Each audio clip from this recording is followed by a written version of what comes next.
lettuce. Ayun, kaunti ang tubo.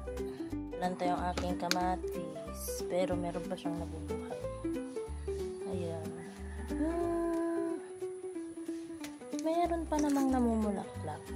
Ayan, diretso pa yan. Tapos, ito lang yung nabuhay kong maganda na kale. Chinese kale. Ito, parang pinuputakti ng mga insekto. Hindi ko alam kung bakit. Tapos, ayan yung basil ko. Ayan, may dalawang tubo. Tapos, ito, ikakat ko para tumubo ng pabulaklak. Ay, paano? Para mag-bush. Ayan pa. Ito, ikakat ko to dito. Ayan, magkakat tayo mamaya. Ito pa, ikakat na natin to. Ito, patubo na yung dalawa. Nagkat ako dyan. Tapos tutubo na sila ng pagkat. Tapos, ito pa. Saan ba yung may patubuan? Ito, pag lumaki siya, ikakat na din natin. Wait lang. Wala pa kasi siyang paano. Basta pag lumaki ito. Ito, wait lang. Saan ba yung patubuan? Ayan pala. Ayan yung kinat ko dati. Yan. Kinat ko siya dito dati. Yan, nakikita nyo yung gitna. Ayun. Tapos, nagkaroon siya ng dalawang sanga, which is ito. Itong dalawa. Ganun lang. Tapos ito, pwede ko siyang ikat dito. Kasi meron siyang tutubo dito ng dalawa. Tsaka, ito, nakato na to. Tutubo yan na pag ganun, pa buka. Ayun, ganun lang. Ayan. Tapos, ayan na, every time na magpuprune ako doon sa gitna, ayan, gumaganon siya, bumubuka siya. So, pruning lang ng pruning ito. Ito, kapag, ayan, meron, nakikita nyo yung baby leaves, ayun. Pag tumaas na to, pwede ko na siyang ikat. Ayun lang. Ganda na ng aking basil, oh. Pruning lang ng pruning. Yung lara ko, natiyan na dun sa harapan ng bahay. Tumaas lang siya ng tumaas. Tapos, wala naman siyang bunga. Tapos, tinanggal ko dun sa harap. Itinanim ko. Pinutol ko muna. Kasi tinanggal ko yung pinaka-ugat. Ito yung pinaka-ugat niya. Pinaka-ilalim. Tapos, yung kalahati, andito. Ayan, tumubo naman. Yan. Big okra. Maraming bulaklak. Ayan.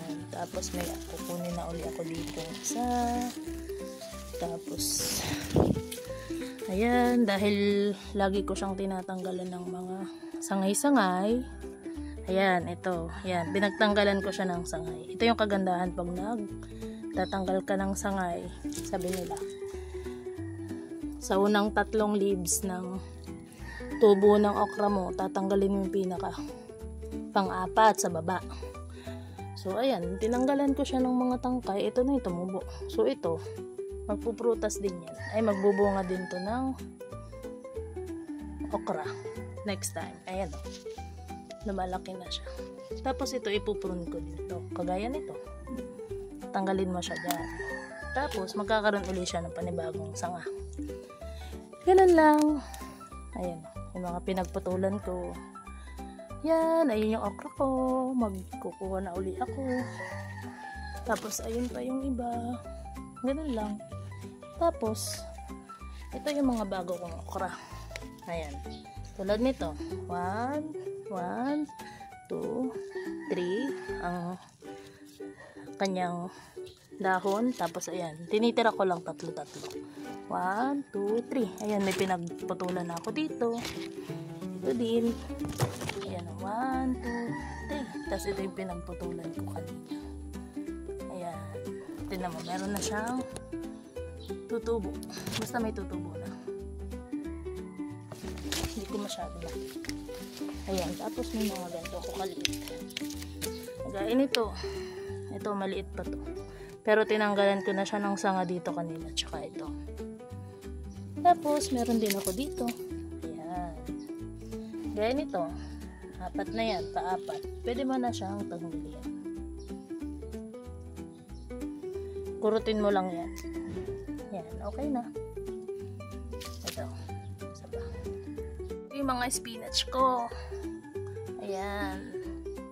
Spinach yan.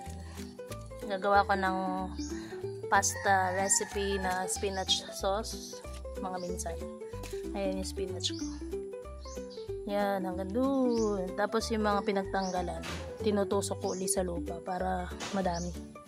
Ayan, tapos, hulaan niyo kung ano to. Ito ay labanos. Tingnan mo. Umuusbong na siya. Meron na akong tubo ng labanos. Pero hindi ko pa siya kukunin. Titingnan ko pa kung pwede na siyang kunin. Magre-research muna ako kung gaano siya kalaki pag pwede na kunin. Ayun pa. Ito pa. Pero parang pwede ko siyang tanggalan ng dahon para ma-absorb nung pinakagulay yung nutrients. Okay. Tanggalan natin ang dahon. Dahon. Kasi sabi ng mga expert, the more na tinatanggalan mo ng dahon, ay napupunta yung nutrients nila dun sa pinaka bunga. Yan. Ayun lang. Tapos, ayun yung aking maliit pa. Hindi pa yan tutubo. Tapos tanggalan natin. Kalat yung dahon ko dito. Ayun lang. So, ito, petsa, mustasa. Tinanim ko dito. Sangat-sangat lang ang mustasa ko. Pero may balak ako sa mustasa. Magtatanim na kasi uli ako ng panibago. Nagpatubo na ako ng panibago. Nagpunla na ako ng panibago. Ayan. Tapos, ito yung carrots ko. Siguro may uusbong na dito. Ayan, uusbong na yan dyan. Ayan pa. Carrots. Ayan, carrots. Ayan, dito lang. Tapos, itong tangkay na yan, tinitingnan ko kung mabubuhay siya kasi tinanim ko siya sa paso. At ang kanyang bunga ay ganito lang. Baby!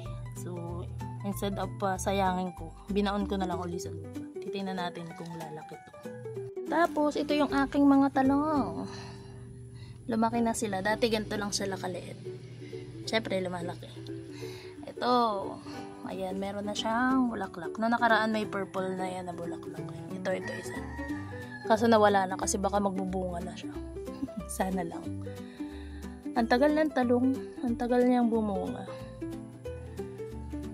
Siguro pag tumaas ako ipuprune yung mga nasa baba na dahon. Kasi ang ganda ng leaves niya. Buhay na buhay. Yun lang. Mga marigold ko. Sana magbulaklak. Hindi ko alam kung paano mag-prune ng marigold pero titingnan ko muna. Tapos yan, ito yung mga marigold ko. Pantanggal na insekto. Pampalapit na mga paru-paro. Bulaklak, marigold. Yan. Kada block ng aking mga taniman may marigold. Ito, yan, sabi ko sa inyo, ito yung mga bell pepper ko. Bell pepper or sili. Yan, tumataas na siya. Ito din sa kabila. Pero hindi ko kasi sure kung alin dyan yung sili talaga na labuyo at yung bell pepper. Tingnan na lang natin pag bumunga. Nalimutan ko na kasi nung nagpunla ako, hindi ko nalagyan ng label. Kaya, lesson learned. Maglagay ng label kada punla. Ayan. May nakita ako dito. Ang liit-liit pa niya. Pero may bulaklak na siya. Ay, tiny flower. Cute, diba? Tapos, pwede mo siyang i-prune dito sa baba. Yan, pwede mo yan i-prune. Ang pruning ay nakakatulong sa halaman kapag magbubunga na siya. Pruning ng mga sanga-sanga, mga dahon-dahon sa ilalim. Yan. Ganun lang, kurot-kurot lang. Yan, ganyan. Yan. Yan lang. Ayun, ang mga papaya ko. Ang lalaki na. Patataasin ko. Sunod-sunod nga yan. Ayun. Isa. Dalawa. Tatlo. Magkakalapit lang sila. May isa pa dito. Maliit. Tapos, ayan yung kalamansi. Namatay na yan. Nabuhay ulit. Isa. Dalawa. Tapos, ito, oregano. Ayan. Itong nasa bed na to, spinach yan. Yung kulay red na taalala nyo. Kaso nga lang, namatay siya. Hindi naman namatay. Hindi ko kasi alam kung tutubo pa to. Ayun, hindi ko alam kung tutubo pa or tatanggalin ko na. Pwede nyo ba akong tulungan kung tatanggalin ko na tong mga to?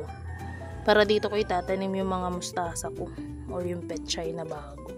Kasi, napansin ko na ano siya, yung mga dahon. Yan, katulad nito, maganda na siya uli.